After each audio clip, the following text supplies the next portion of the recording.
Good morning, everyone. Here are the Sanibel Island updates as of October 13th, 2022, day 15 of hurricane recovery.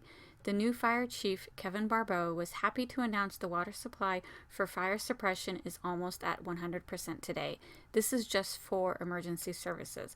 Water system for residents' homes is still being worked on. No set date yet for water or sewer system when it will be back online.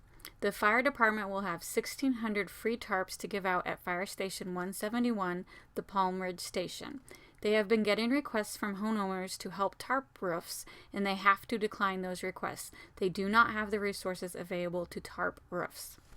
The city manager's wildlife update today was 2 more bald eagles spotted, this time at the Dairy Queen, 1 baby and 1 adult.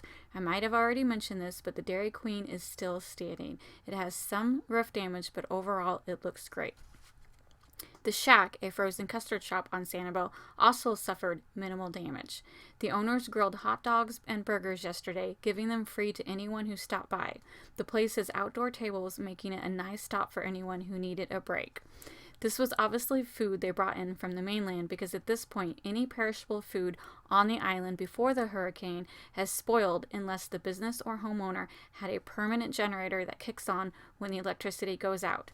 The general rule of thumb for perishable food is it is spoiled after 4 hours with no electricity. The food in a freezer is considered bad after 24 hours of no power if the freezer is half full. If the freezer is completely full, it is still good for 48 hours. Clarification on unemployment. For the FEMA unemployment assistance, an unemployed individual can collect for 26 weeks. The business affected by Hurricane Ian does not have to fire the employee for the employee to qualify for unemployment. For companies, besides the loans offered by SBA, the Disaster Relief Fund is also offering bridge loans of $50,000 at 0 interest for immediate assistance. More info can be found at floridadisaster.biz, and that biz is B-I-Z. There have been several questions on what to do with all the washed out cars. Crowder Gulf will not be removing those cars. Insurance companies will want to reclaim those cars for salvage value. The issue of what to do with unidentified cars that were thrown around from the storm surge has not been addressed. LCEC talked more about the process of energizing the island. I mentioned yesterday that every home will have to be inspected by an electrician hired by the resident before the power will be reconnected. The city manager is working on making it more streamlined. Originally, the electrician would have to report to the building department that your house was inspected, but it sounds like now there will be a form that the resident can give the electrician to sign, and then the resident would forward that to the city, possibly by email, making it a simpler process. No date on when the power will be turned back on, but it does seem like it will be at least another week, maybe even 2. Not all areas will be turned on at once. Since there are 4 circuits on the island, different sections can be powered before others. They will prioritize emergency services, the school, etc. first.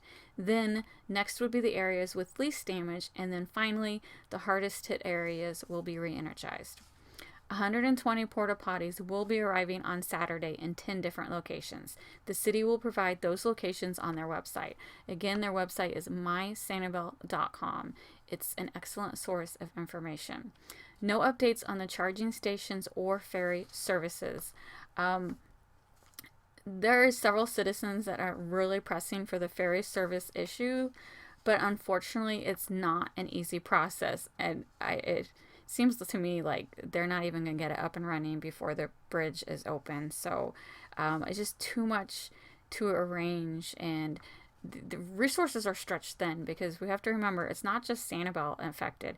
It's also Captiva and Pine Island, so and Fort Myers Beach. So I am just sure they just cannot find barges or ferries to do this, unfortunately. They are trying. They want you to realize they're trying, but no easy fix yet. That's all I have for today. Please check back tomorrow for more updates. Thanks for listening.